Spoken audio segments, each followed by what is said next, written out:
प्रदर्शन चल रहा है पिछले 10-12 दिन से और कई दौर की वार्ता हो चुकी सरकार से, अभी तक कोई हल नहीं निकल पाया। क्या लगता है आपको, प्रदर्शन कब तक चलेगा? देखिए, आज 13 दिन किसानों को इस खुले में दिल्ली की दहलीज पर बैठे हुए हो गए। आज 13 दिन 5 बैठकें हुई, कोई नतीजा नहीं निकला, क्योंकि सरकार एक बिचौलिए का काम कर रही है। किसान और पूंजीपतियों के बीच में जब कि सरकार खुद बिचौलिया बन जाएगी और किसानों के हित की नहीं पूंजीपति के हित की बात करेगी, तो हल मिलना जो है वो संभव नहीं है। आज 13 दिन से बैठे, चंद किलोमीटर की दूरी पर देश का अन्नदाता बैठा है।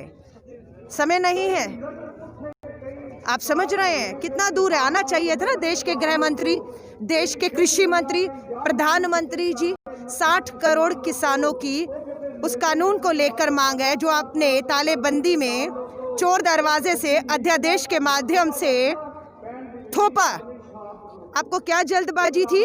आपने इंतजार नहीं किया, तालेबंदी खत्म होती, किसान संगठनों को आप बुलाते, बात करते, अपने बिल का ड्राफ्ट दिखाते, वो पढ़ते। लेकिन आपने चोर दरवाजे से अध्यादेश से पहले तो ये कानून लाए।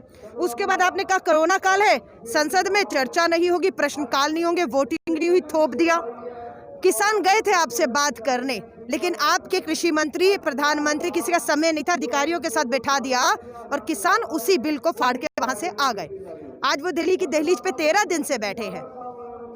आरोप लगते हैं ये चंद मुट्ठी भर कांग्रेसी किसान पंजाब से लाए गए हैं। फिर कहा गया ये खालिस्तानी है, फिर कहा गया नहीं ये तो आतंकी है, एक षड्यंत्र है, एक साजिश है सरकार के खिलाफ। हर षड्यंत्र को फेल कर दिया इन सब ने मिलकर। मांग साफ साफ है, काले कानून है, बिना चर्चा किए गए लाए गए, थोपे गए, चर्चा करिए। कांग्रेस ने भी मांग उठाई है कि आप संसद का विशेष सत्र जिसमें सिर्फ और सिर्फ इस कानून पे चर्चा हो, व्यापक चर्चा हो, वो एक सेशन बुलाइए। आप न्यूनतम समर्थन मूल्य कानून लेकर आइए, लिखित में लाइए जो इन्हें सुरक्षा दे। जब तक ये काम नहीं होगा, ये किसान, मुझे नहीं लगता जिसने आपको दिल्ली की सत्ता तक पहुंचाया, आज वही किसान इस दिल्ली की दहलीज पर बैठा 13 दिन से। इन्हें हल्के में लेने की लगातार कोशिश की जा रही है। ये किसान अंग्रेजी कैसे बोल रहे हैं, ये किसान जीन्स कैसे पहन रहे हैं, ये किसान अंग्रेजी में ड्राफ्ट। ये पहला आंदोलन होगा इतिहास में जो आप देश का उठाइएगा, जो अंतरराष्ट्रीय आंदोलन बन गया है। अमेरिका, यूके आपका, कनाडा आपका, पूरा देश जो है आज आंदोलित है। ये पहला आंदोलन है जहाँ पर किसान यहाँ बैठता है और उसी का बेटा इस देश के लिए सरहद पर शहीद हो जाता है। आप समझ रहे हैं? तो ये मुझे लगता है कि अगर प्रदेश की सरकार कह रही है राजनीति हो रही है, तो मौका तो आप दे रहे हैं, मौका आप दे रहे हैं। 13 दिन हो गए, अभी भी मैं कह रही हूँ कुछ नहीं बिगड़ा है। चंद मीटर की दूरी पर 7 रेस कोर्स है, प्रधानमंत्री का आवाज छोड़िए ना, आ जाइए यहाँ पर, बैठिए और कह दीजिए जो देश का किसान चाहेगा वो होगा। मैं किसानों के साथ हूँ, मैं कानून वापस लेता हूँ। खत्म हो जाएगी चंद मिनटों में ये बात, ये वापस जाएगा किसान। आज के देश की सरकार कहती है 80 करोड़ लोगों को इस तालेबंदी में, जब बेरोजगारी, महंगाई, गरीबी है, 80 करोड़ लोगों को भारत की सरकार कहती है मुफ्त का राशन पहुंचा रहे। किसके दम पर? पूछना किसके दम पर? इन किसानों के दम पर केंद्र की सरकार 80 करोड़ लोगों को राशन मुफ्त पहुंचा पा रही है। आज देश की अर्थव्यवस्था, अगर जीडीपी की बात करूं, एक अकेली उम्मीद की किरण बनकर इस अर्थव्यवस्था को किसी ने बचाया तो वो कृषि क्षेत्र ने बचाया है। आज उसी किसान को, अन्नदाता को आप इस तरीके दिल्ली की दहलीज पर बिठाए हुए हैं।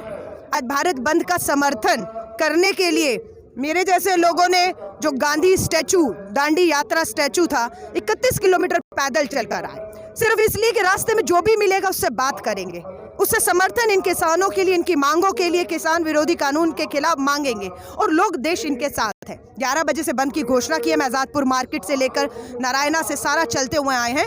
लोगों ने कहा बिल्कुल 11 से 3 बजे तक जो किसानों का बंद का, भारत बंद का ऐलान है, उसका वो सब समर्थन कर रहे हैं। और अपील ये कि शांतिपूर्ण ये बंद अपने एक संदेश के साथ बंद खत्म होगा। और खतरा तो बना ही हुआ है, क्योंकि हमने शाहीन बाग का आंदोलन देखा, किस तरह से उसे दिल्ली दंगों में बदल दिया गया।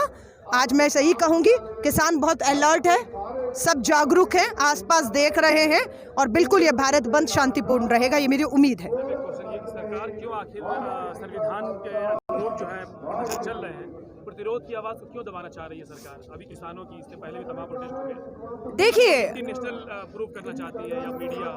एक तरफ देश का अन्नदाता किसान है, दूसरी तरफ अदानी अंबानी पूंजीपति हैं। बीच में भाजपा की मोदी सरकार खड़ी है। अदानी अंबानी की तरफ से साफ संदेश है, कानून रहेगा तो सरकार रहेगी। दूसरी तरफ देश का अन्नदाता जिसके साथ हम खड़े हैं, उनका ये कहना है अब या तो कानून रहेगा या ये सरकार रहेगी। अगर कानून रहेगा तो ये सरकार को यहाँ से सत्ता को हिला कर जाएंगे, ये ठान कर आए हैं यहाँ पर। अब जो जिद पे अड़ा है वो के दिल्ली की सत्ता तानाशाह होकर जिद पे वो अड़ी है। आइए ना, 60 करोड़ किसान है, देश का पेट पाल रहा है, मेहनती है, यहाँ पर बैठने नहीं आया है।